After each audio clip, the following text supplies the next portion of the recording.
오늘 말씀의 제목은 성령이 교회들에게 하시는 말씀을 들을지어다. 빌라델비아 교회에 주신 말씀입니다. 특별히 빌라델비아가 주신 말씀 가운데서 다윗의 열쇠라는 그 단어를 가지고 그 중심으로 하나님의 말씀을 나누도록 하겠습니다. 7절에 이 다윗의 열쇠를 가지신 이가 누구냐면 열면 닫을 사람이 없고 닫으면 또한 열 사람이 없는 그라고 7절 말씀에 나와 있죠. 그러니까 이 다윗의 열쇠를 가지신 이는 누굴까요? 바로 예수 그리스도입니다. 주 예수 그리스도.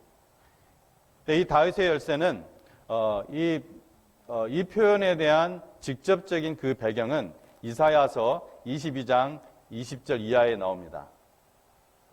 여기 나오는 다윗의 열쇠는 왕의 내탕고, 그러니까 왕의 모든 그러한 재산들, 또 왕실의 모든 것들이 있는 곳이죠. 그 왕의 내탕고의 열쇠를 말합니다. 직접적인 표현으로는. 그래서 열쇠를 가진 자는 이 집안에 출입을 할 뿐만 아니라 그 내탕고의 모든 살림살이를 관장해야 했습니다. 그래서 이 열쇠는 누구한테 맡길 수가 있습니까? 왕이 절대적으로 신뢰하는 사람에게만 이 왕의 열쇠를, 왕의 그 내탕고 열쇠를 줄 수가 있겠죠.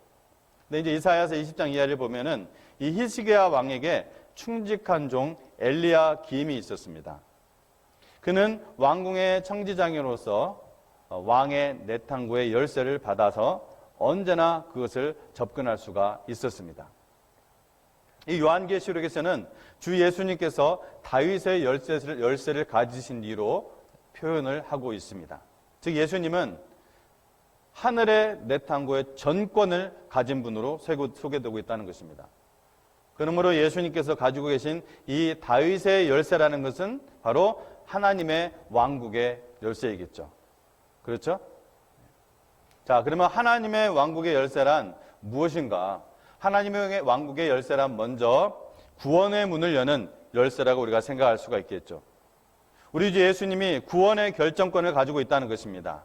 예수님께서 이 구원의 문을 닫으면은 그 누구도 열 수가 없고 이 구원의 문을 열면은 그 누구도 닫을 수가 없습니다. 그 모든 결정권을 주님께서 가지고 계시는 거예요. 주님께서는 이 빌라델비아 교회를 칭찬하시면서 그들을 위해 이 문을 열어 놓으시겠다고 이렇게 말씀을 하십니다. 왜? 그들은 작은 리소스를 가지고서도 주님의 말씀을 지키면서 주님의 이름을 배반하지 아니했기 때문이라고 주님이 직접 그 이유를 12절에서 말씀하시죠. 내가 내 앞에 열린 문을 두었으되 능히 닫을 사람이 없으리라. 내가 내 행위를 아노니 내가 작은 능력을 가지고서도 내 말을 지키며 내 말을 배반하지 아니하였도다. 지난주에 어떤 분이 이런 말씀을 하십니다.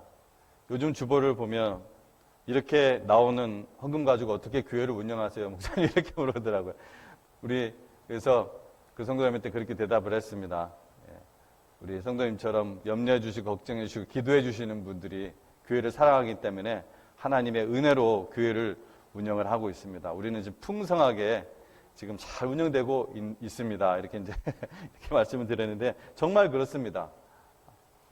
우리 교회를 바라볼 때 특별한 부자도 없고 어떤 좀 희한하죠. 근데도 참 우리가 이 코비드-19 기간에도 하나님께서 참 저희 교회를 지키시고 참으로 사랑하시고 또 우리 성도님들이 얼마나 희생적으로 또 교회를 섬기시는지 너무나 제가 참 감사하고 참 몸둘 바 모를 때가 있습니다. 저도 이렇게 더 충성할 수밖에 없는 그런 종이 되는 거죠. 내가 내 행위를 아노니 내가 작은 능력을 가지고서도 내 말을 지키며 내 이름을 배반하지 아니하였도다. 이 얼마나 참으로 감격스러운 칭찬입니까? 이 성경에 믿음과 관련하여 두 개의 상극된 그러한 단어가 나옵니다. 믿음과 관련해서. 오늘 지금 계시록에도 나오지만 다른 곳에서도 나와요. 하나는 배반이라는 단어고 하나는 충성이라는 단어입니다. 이게 다 믿음과 관련된 그런 단어예요. 충성이라는 것은 그냥 로얄티가 아니라 그 원어적인 의미로 faithful이라는 뜻입니다. faithful. 그러니까 믿음이 가득 찼다 이런 뜻이에요. 그러니까 믿음직스럽다 이런 뜻입니다. 그 충성이라는 단어로 우리 번역된 이 단어는. 그러니까 주님께서 지금 우리를 보실 때 넌 날 배반했구나. 넌 날 배반했구나. 라는 그러한 슬픔이 섞인 그런 말씀이 아니라 넌 참 믿음직하구나. 즉, 넌 참 충성스럽구나. 하는 그러한 말씀을 들으시기를 여러분 각자를 축원드립니다. 저희 남침례교단에서 초교파적으로 다른 모든 교단에도 그 영향을 미친 유명한 설교가이자 또 신학자 중에 한 분이 칼라일 만이라는 그러한 목사님이 있습니다. 이미 소천 받으신 분이신데 이 칼라일 목사님이 이런 경험담을 이야기했습니다. 경찰 훈련을 받은 그러한 개를 샀는데 어느 날 동네 아이들이 야구를 하다가 그 야구공이 날아와 그 목사님의 서재에 그 유리창을 깨고 들어왔습니다. 그러니까 순간적으로 화가 난 목사님은 공을 던지면서 go to the school playground 이런 식으로 이제 했던 것 같아요. go to the school playground. 그러니까 학교 운동장에 가서 놀아라 이렇게 소리를 쳤습니다. 근데 그 순간 옆에 있던 그 경찰 훈련을 받은 그 개가 서너 번 이렇게 문에 뛰어오르더니 이 문을 그 목사님이 안 열어주니까 넓은 유리창으로 돌격해서 그 유리창을 깨고 공을 물고 왔다는 것입니다. go 하는 그 말을 알아듣고 물불을 가리지 않고 달려나간 이 개만큼의 충성이 크리스찬들에게 있는지를 이 칼라일 목사는 반문하고 있습니다. 이 이야기를 하는 중에도 어떤 분은 굉장히 합리적인 생각만 하고 있는지 모르겠습니다. 아니, 말을 알아들으려면 다 알아들어야지 고라는 말만 알아들어서 유리창만 깨졌네 이렇게 생각할 수가 있어요. 그죠? 저도 사실 그렇게 생각을 탁 들더라고요. 여기서 틀린 말은 아니지만 포인트는 그게 아니죠. 자기가 들은 말에 대한 그 충성이 포인트입니다. 하나님의 말씀을 머리로 아는데 순종하지 않는 것은, 지키지 않는 것은 믿지 않는 것이라는 거죠. 그리고 예수님께서 오늘 칭찬하실 때 내 말을 지키며라는 말을 얘기를 하고 있죠. 내가 내 행위를 나누니. 그러니까 하나님 못 믿겠다. 내가 내 생각대로 혹은 내가 복음으로 살아보겠다는 것입니다. 여러분 내가 복음 아시죠? 누가 복음 말고. 누가 썼어? 내가 가는 내가 복음. 한때 겸손하고 충성스러웠던 이 사울 왕이 상황이 바뀌자 어떻게 했습니까? 하나님 말씀 곧이곧대로 순종하지 않고 자기가 다 생각을 하는 거예요. 하나님의 말씀을 다 판단해서 해석해서 아주 신학자가 되는 거예요, 자기가. 내가 복음으로 살면서 이 궤변을 늘어놓았죠. 사무엘에게. 그게 바로 배신입니다. 그게 바로 배반이에요. 그때 사무엘이 크게 실망하고 사울 왕에게 한 말이 유명한 말이잖아요. 순종이 제사보다 낫다. 이렇게 말하고 그 왕의 곁을 떠나버립니다. 말씀에 순종하지 않으면서 내가 복음으로 사는 일은 굉장히 위험한 일입니다. 지난주에 어떤 젊은 자매님이 카톡을 저에게 하나 보내주셨습니다. 오늘날 많은 지도자들과 교인들이 늘어놓는 거짓 복음을 지적하면서 마지막에 갈라디아서 1장 18절의 말씀을 끝에다 이렇게 적어주셨어요. 우리나 혹은 하늘로부터 온 천사라도 우리가 너희에게 전한 복음 외에 다른 복음을 전하면 저주를 받을지어다. 그게 천사가 와서 그런 복음을 전하더라도 하나님께서 주신 그 복음대로 전하지 않으면은 다른 복음을 전하면 저주를 받을지어다. 여러분 하나님의 말씀을 가지고 절대 플레이하지 말라는 것입니다. 하나님 말씀 갖고 플레이하면은 저주받습니다. 또 레위기를 보면은 하나님의 성령을 갖고 플레이하면은 저주를 받습니다. 죽어요. 하나님 말씀이나 성령을 가지고 플레이하는 일은 그렇게 무서운 죄악이에요. 근데 너무나 그거를 너무나 많이 하고 있다는 것이죠. 예수님께서 빌라델비아 교회에게 무엇이라고 칭찬하셨는지 다시 한번 우리가 각자 새깁시다. 내가 내 행위를 아노니 내가 작은 능력을 가지고서도 내 말을 지키며 내 이름을 배반하지 아니하였도다. 주님은 우리에게 얼마나 능력이 있는가? 규모가 얼마나 큰가? 무슨 학위를 가지고 있는가? 무슨 직업을 가지고 있는가? 국졸인가? 고졸인가? 그거 안 묻습니다. 그건 아무런 질문이 없어요. 그런 질문. 주님은 우리가 얼마나 충성하였는가? 이것만 보신다는 것입니다. 얼마나 공평하시고 얼마나 좋으신 하나님이십니까? 얼마 전 앞으로 이 수십 년 동안 미국의 재판 역사에 중요한 일을 끼칠 나미네이션 컨퍼메이션이 있었죠. 에이미 코니 베럴치라는 분이 대법원 법관으로 임명되었습니다. 그녀는 대법원 지명 확인 절차가 정말 힘들 것, 그분의 표현은 제가 이렇게 할게요. 정말 힘들 것을 알고 있었지만 대통령의 지명을 수락하기로 결정한 이유를 이렇게 말했습니다. 저 말고도 다른 사람이 이 일을 할 수 있습니다. 하지만 제가 지명을 받았고 다른 사람에게도 역시 이 일은 힘든 일입니다. 그렇다면 왜 다른 사람이 어려움을 겪어야 한다고 말하고 그 어려움을 전가해야 하겠습니까?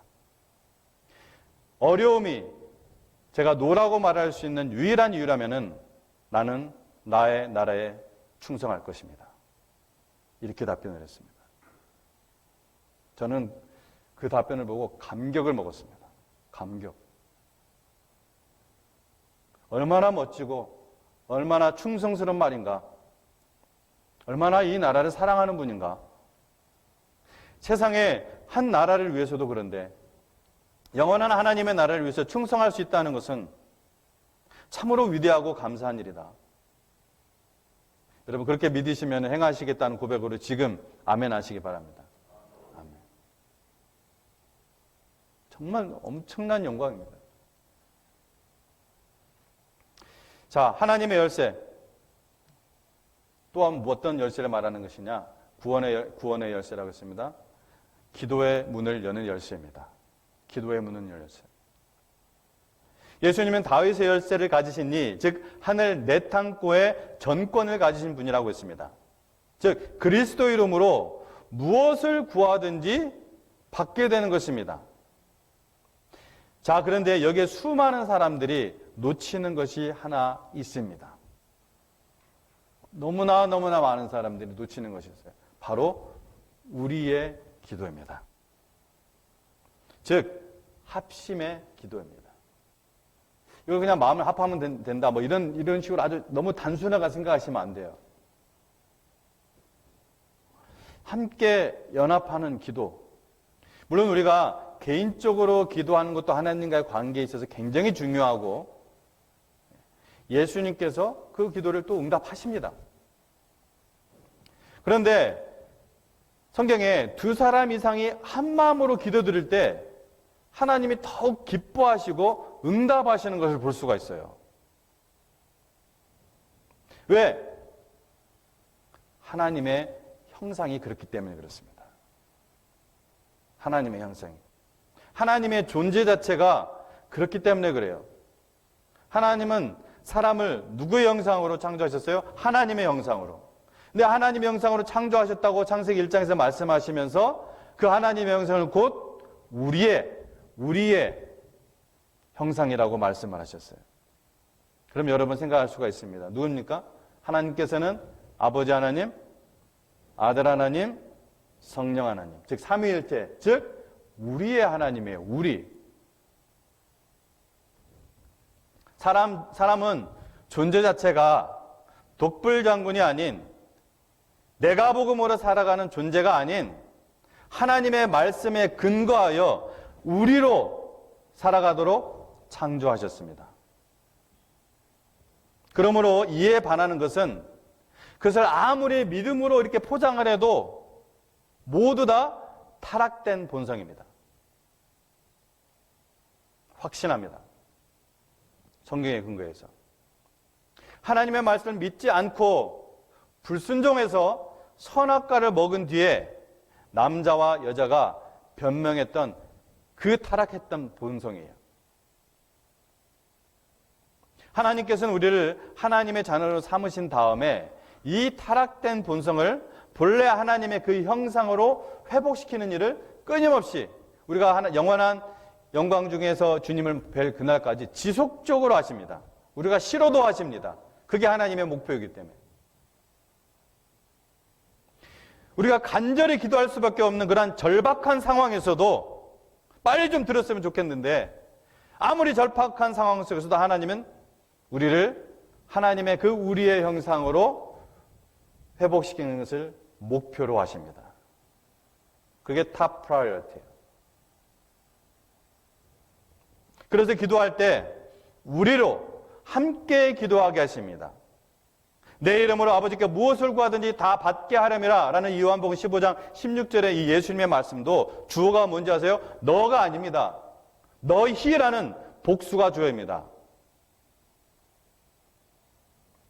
또 마태복음 18장 18절 19절 말씀도 우리가 굉장히 잘 아는 말씀이죠. 진실로 너희에게 이르노니 무엇이든지 너희가 땅에서 매면 하늘에서도 매일 것이요 무엇이든지 땅에서 풀면 하늘에서도 풀리리라. 진실로 다시 너희에게 이르노니 너희 중에 두 사람이 땅에서 합심하여 무엇이든지 구하면 하늘에 계신 내 아버지께서 그들을 위하여 이루게 하시리라. 여기서 너희라는 복수주와 함께 합심된 두 사람이라는 최소 인원을 구체적인 표현을 하고 계십니다. 그냥 너희 정도가 아니라 이것은 더 구체적으로 나아가고 있어요. 합심된 두 사람, 즉 마음이 연합된 최소한의 인원, 복수가 몇 명이에요? 2명이죠. 무엇보다도 제자들이 예수님께 기도하는 법에 대해 알려달라고 했을 때 주님이 알려주신 그 기도, 주님의 기도의 그 본을 우리에게 알려주셨죠. 그걸 달달달 외우라고 주신 것이 아니라 이것은 기도의 본이다 얘들아. 뭡니까 그게? 주님께서 하신 주의 기도입니다. 우리 굉장히 익숙하죠? 하늘에 계신 우리 아버지요. 거기에서도 주님은 하늘에 계신 나의 아버지요. 오늘 나에게 일용할 양식을 주시옵고 내가 나에게 죄 지은 자를 사하여 준 것 같이 내 죄를 사하여 주시옵고 나를 시험에 들게 하지 마시옵고 라고 가르치지 않았습니다. 그렇죠? 전부 다 뭘로 바꿔야 돼요? 나라는 단어를. 전부 다 우리로 바꿔야 돼요. 예수님께서 우리의 기도의 본으로 알려준 것이 하늘에 계신 우리 아버지요. 오늘 우리에게 일용할 양식을 주셨고 우리가 우리에게 죄 지은 자를 사하여 준 것 같이 우리 죄를 사하여 주셨고 우리를 시험에 들게 하지 마시옵고. 얼마나 이 짧은 기도 속에서 주님께서 우리를 강조하고 계십니까? 예수님은 우리로 연합하여 기도하는 것을 기뻐하십니다. 오늘 빌라델비아 교회에 주신 말씀도 어느 한 개인에게 열린 문을 두었다고 하지 않으시고 교회를 가리키며 내 앞에 열린 문을 두었다. 이렇게 말씀하신 것을 놓쳐서는 안 됩니다. 주님은 우리를 한 몸으로 부르셨지만 우리는 그것이 결코 쉽지 않은 일이라는 것을 매일 경험하죠. 모일 때마다 경험합니다. 그래서 안 모이려고 할 때도 있죠. 그죠? 싫으니까. 바로 우리의 죄성이에요, 그것이. 바로 그 죄성 때문에 그렇습니다. 그거 바꾸려고 하는 거예요, 하나님께서. 그래서 그렇게 연합하여 드리는 기도를 성령께서 지도하시고 이끌어가는 거예요. 그것이 예수님께서 말씀하신 것처럼 그들을 위하여. 누가요? 하늘에 계신 내 아버지께서 그들을 위하여 이루게 하시리라. 그 과정을 얘기하시는 거예요. 성령님께서 우리의 기도를 이끌어 가시는 거예요. 그래서 응답을 체험하게 하는 거예요. 이것이 바로 성령 안에서 하나 된 기도의 의미입니다. 이것이 바로 성령 안에서 하나 되라는 사도 바울의 의미예요. 하나님께서는 그 기도의 과정을 통해 우리를 바로 우리의 형상, 하나님의 그 형상으로 변화시켜 나가시고 그 결과를 통해 하나님의 그 초월적인 섭리와 그 선하심을 맛보게 하시는 거예요. 그렇다면은 우리는 이것을 이제 우리의 기도 생활에 적용할 줄 알아야 됩니다. 기도에도 응답이 없어요 하는 그 사람들의 거의 대부분의 이유가 첫 번째로 믿음으로 구하지 않기 때문입니다. 그것이 야고보서 1장 6절에서 7절 말씀이에요. 오직 믿음으로 구하고 조금도 의심하지 말라. 의심하는 자는 마치 바람에 밀려 요동하는 바다 물결 같으니, 그 다음 말씀 보세요. 이런 사람은 무엇이든지 굳게 얻기를 생각하지 말라. 믿음의 중요성을 얘기하고 있습니다. 두 번째, 왜 기도 응답이 없느냐? 정욕으로 쓰려고 잘못 구하기 때문입니다. 자기 욕심, 우리가 아니라 자기 욕심. 야고보서 4장 3절에 구하여도 받지 못함은 정욕으로 쓰려고 잘못 구하기 때문이다. 세 번째, 뭘까요? 오늘 배운 거. 합심하여 구하지 않기 때문입니다. 분명히 개인적인 기도가 있어요. 그러나 쉐어해야 할 기도들이 우리에겐 훨씬 더 많습니다. 압도적이에요.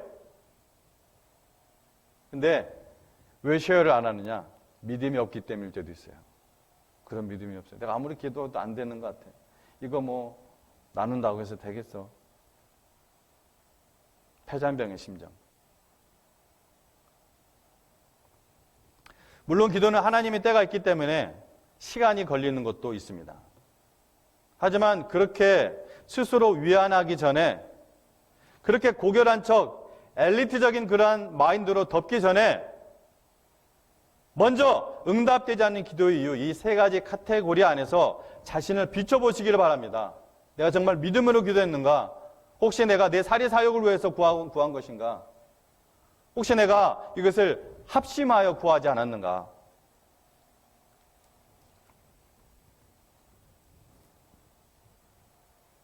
여러분, 삼겹줄 아시죠? 삼겹줄. 삼겹줄, 기도에도 삼겹줄이 있습니다. 아까 우리 얘기했었죠? 우리. 자, 이 부분을 빼고 넘어가서 짚고, 중요한 부분이라도 짚고 넘어가야 되겠대요. 아무래도 시간이 부족해도. 자, 우리가 어떤 기도 제목이 있어요. 그게 모두 같은 응답을 기다리고 있다고 해서 똑같은 그 마음이 하나 되어서 합심이 되어서 그 기도 제목에 대해서 그것이 그대로 응답되는 것이 아닙니다. 때로는 삼겹줄이 돼야 돼요. 자, 이게 표현하기가 이게 좋아서 성경에 삼겹줄이 나오니까 뭡니까? 우리는 나하고 너예요. 그죠? 그럼 여기 누가 들어가야 돼요? 이미 눈치챈 분도 있을 거예요. 제가 앞으로 쭉 말씀하시는 성령님. 나, 너, 성령님. 즉 우리의 생각을 초월하여 역사하시는 성령 하나님의 뜻대로 우리의 기도를 이끌어 가시도록 우리가 내어드릴 때, 그게 믿음이에요. 그때 응답을 체험합니다. 그때. 그래서 우리가 꼭 우리로 같이 기도해야 되는 것들이 너무나 압도적으로 많은데 같이 나누어야 돼요. 나눠야 돼요. 그래서 그 기도가 정말 성령께서 기뻐하시는, 하나님께서 기뻐하시는 그 곳으로 이끌어 가시도록, 우리를 그렇게 만들어 가시도록, 우리가 그 성령 안에서 하나 되도록 이 궁극적인 목표를 하나님이 이루시도록 해야 된다고요. 근데 그렇게 안 하는 걸 제가 너무나 많이 봐요. 너무나 안타깝습니다. 만약 우리가 이렇게 하지 않으면은 우리의 기도 생활은 발전이 없을 것이고 하나님의 형상으로 닮아가는 일도 멈출 것이고, 여러분 위로부터 내려오는 그 복의 통로도 막힐 것입니다. 주님은 이 빌라델비아 교회에게 내가 나의 인내의 말씀을 지켰은즉 나도 시험의 때에 너를 지키리라 10절에서 말씀하십니다.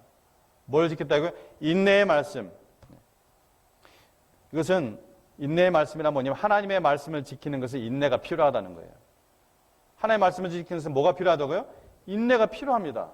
그런데 그렇게 영원한 나라를 바라보며 배신하지 않고 충성하며 인내한 것들이 쌓이고 쌓여서 어떤 환난도 감히 뚫지 못하는 그것이 갑옷이 된다는 거예요. 그것이 쌓여서. 예수님이 지금 이 자리에 계십니다. 아멘. 그리고 우리 교회 그리고 당신에게 말씀하셨습니다. 귀 있는 자는 성령이 교회들에게 하시는 말씀을 들을지어다. 들으시기 바랍니다. 함께 기도하겠습니다.